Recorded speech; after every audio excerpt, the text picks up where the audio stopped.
আমরা দাঁড়িয়ে যাব ইনশাআল্লাহ।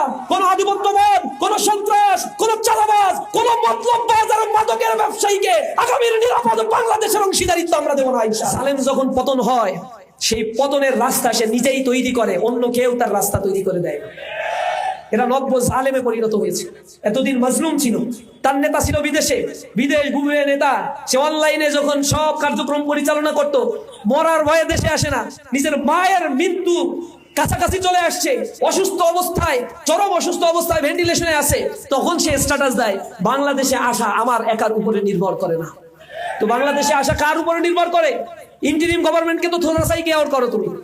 বাংলাদেশের জামাত ইসলামের উপরে তো তোমার আশা নির্ভর করে না, তাহলে নির্ভর করে যাদের উপরে, তাদেরকে মুচলেখা দিয়ে দেশটাকে আবার সেই বেনিয়াদের হাতে তুলে দেওয়ার ষড়যন্ত্র করে সে দেশে ল্যান্ড করেছে।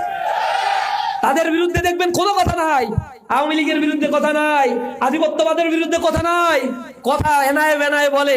যে সংগঠনটা, যে মানবতার সংগঠন, তারা জুলুম, নির্যাতন, নিষ্পেষণ, গুম, খুন, হুলিয়া, হত্যা মামলা মাথায় নিয়ে তাদের নেতা কর্মীরা